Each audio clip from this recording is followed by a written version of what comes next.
और इस बीच आपको एक और बड़ी खबर दे दें, बड़ा अपडेट लखनऊ से है। अतीक अहमद का बड़ा बेटा पहुंचा है सरेंडर करने। Umar Ahmed Lucknow special CBI court पहुंच चुका है और सीबीआई कोर्ट में सरेंडर करने पहुंचा है उमर अहमद।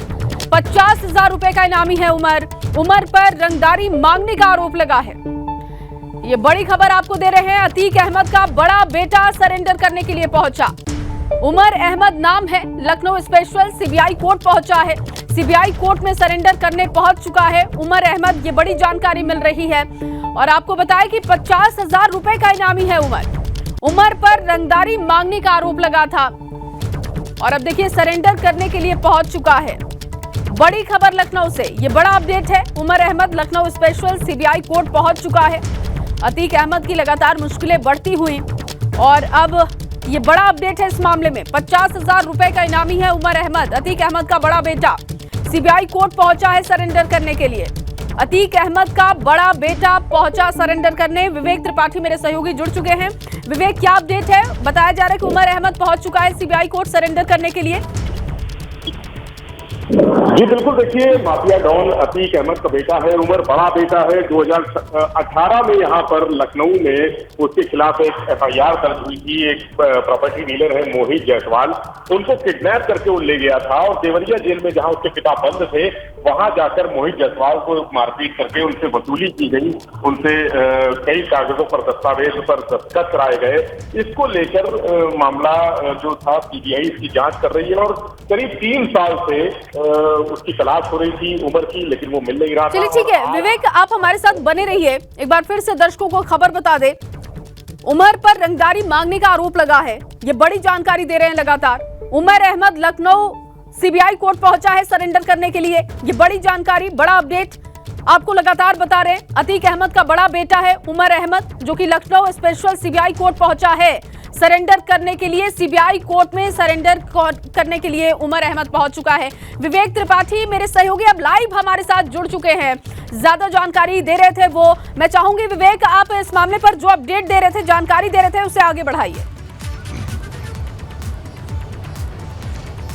जी देखिए, 2018 में एक केस हुआ था। लखनऊ का एक प्रॉपर्टी डीलर है मोहित जायसवाल, अतीक अहमद देवरिया जेल में बंद था और लखनऊ में उसके बेटे उमर ने मोहित जायसवाल को किडनैप किया और उसके बाद देवरिया जेल ले गया। देवरिया जेल में मोहित जायसवाल के साथ मारपीट की गई। 2018 की बात है ये, जब भाजपा सरकार नई नई बनी थी उसके बाद ये मामला हुआ था और उसके बाद ही अतीक अहमद की जेल बदल के उसको गुजरात भेजा गया। साबरमती जेल में इस समय बंद है। इस मामले को सीबीआई की क्राइम ब्रांच ने दर्ज किया था, केस दर्ज किया था अलग से और जांच कर रही है। इसमें कृष्णा नगर कोतवाली में लखनऊ में एक FIR अतीक अहमद के बेटे उमर के खिलाफ और 18 लोगों के खिलाफ FIR हुई थी। उसमें कई लोग गिरफ्तार हो चुके हैं, लेकिन उमर भागा हुआ था। उमर के खिलाफ तमाम कार्रवाई की गई, संपत्तियां उसकी जुटाई गई, कुर्की भी की गई, लेकिन वो हाथ नहीं लगा। सीबीआई की स्पेशल कोर्ट में आज वो सरेंडर करने आया है और यह बताया जा रहा है कि सीबीआई 3 साल से उसकी तलाश कर रही थी, लेकिन मिला नहीं। सीबीआई ने अपनी तरफ से, यानी लखनऊ पुलिस की तरफ से उसके ऊपर 50,000 रुपए का इनाम है, लेकिन सीबीआई ने 2 लाख रुपए का इनाम अतीक अहमद के बेटे पर घोषित किया था। आज वो सरेंडर करने आया। इतना प्रेशर बना दिया था, लगातार अतीक अहमद के खिलाफ कार्रवाइयां हो रही थी। उसकी जो इलाहाबाद प्रयागराज में संपत्तियां हैं वो तमाम जब्त कर ली गई थी।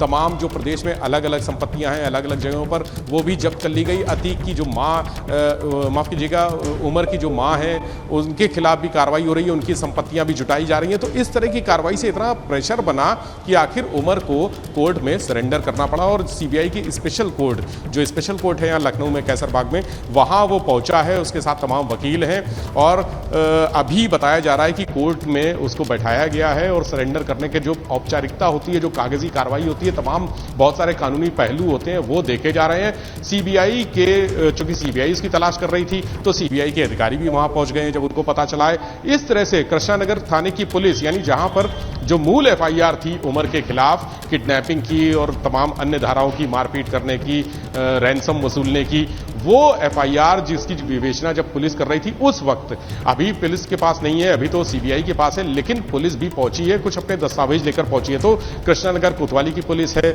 सीबीआई के अधिकारी हैं जो इस मामले की पूरी विवेचना कर रहे थे, सभी लोग हैं और उमर को अभी बातचीत की जा रही है उससे। वहां उसके वकील जो हैं वो कोर्ट में अपना पक्ष रख रहे हैं। सरेंडर कर दिया है और और अब कोर्ट का ऊपर डिपेंड करता है, कोर्ट का फैसला क्या होगा, क्या वो उसको जेल भेजेगी या सीबीआई के सुपुर्द करेगी। सरेंडर किया है तो निश्चित तौर पे कोर्ट उसको, जो पहला कदम होता है वो जेल भेजने का होता है, उसको न्यायिक अभिरक्षा में जेल भेजा जाएगा। कृष्णा नगर कोतवाली में एफआईआर है तो लखनऊ में उसको जेल भेजा। हालांकि उसके खिलाफ प्रयागराज समेत तमाम जनपदों में मुकदमे दर्ज हैं, गंभीर धाराओं के मुकदमे दर्ज हैं, लेकिन जिस मामले की बात ये चल रही है, किडनैपिंग की, रैंसम वसूलने की और मारपीट करने की, उस मामले में उसको यहां लखनऊ जेल में ही फिलहाल भेजा जाएगा। उसके बाद सीबीआई की जो विवेचक हैं वो आगे की कार्रवाई करेंगे, उसको रिमांड पर लेंगे पूछताछ करने के लिए कि आखिर 3 साल वो कहां रहा, इस दौरान किसके संपर्क में रहा, उसको शेल्टर किसने दिया, कौन से उसके ऐसे लोग थे जो उसको छुपा कर रखने के लिए रखते थे, छुपा कर रखते थे, कौन से उसको सुख सुविधाएं मिलती थी,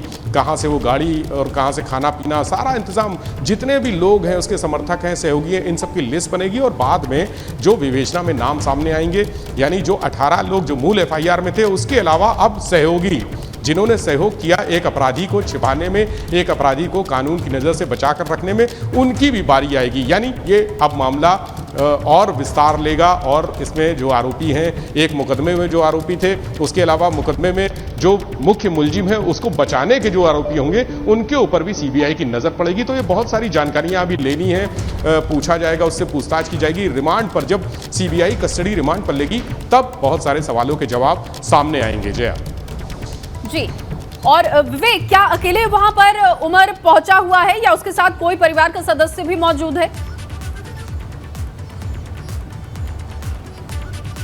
नहीं, देखिए जया, अभी परिवार के सदस्यों की जानकारी नहीं है क्योंकि सीबीआई और पुलिस, यानी अगर यूपी पुलिस की बात करें तो अतीक अहमद के पूरे परिवार के खिलाफ पुलिस कार्रवाई कर रही है और ज़बरदस्त तरीके से कर रही है। प्रयागराज में रोज कार्रवाई कोई ना कोई होती है, वहाँ का स्थानीय पुलिस प्रशासन जो है उसकी संपत्तियों को तोड़ फोड़ करना, खुर्द-बुर्द करना, जब्त करना, ये सब प्रक्रिया चल रही है। अभी उसके साथ परिवार का कोई सदस्य नहीं है क्योंकि लंबे समय से, ये भी सूत्र बता रहे हैं कि लंबे समय से वो परिवार के संपर्क में ही नहीं था।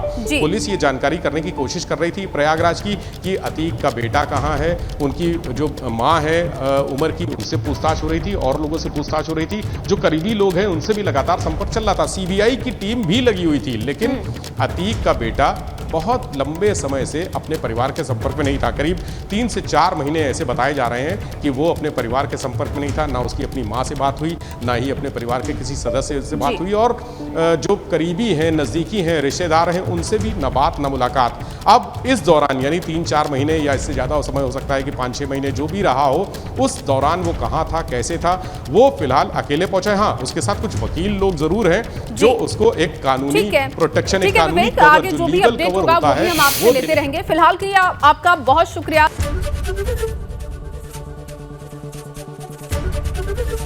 एबीपी गंगा, खबर आपकी, जुबान आपकी।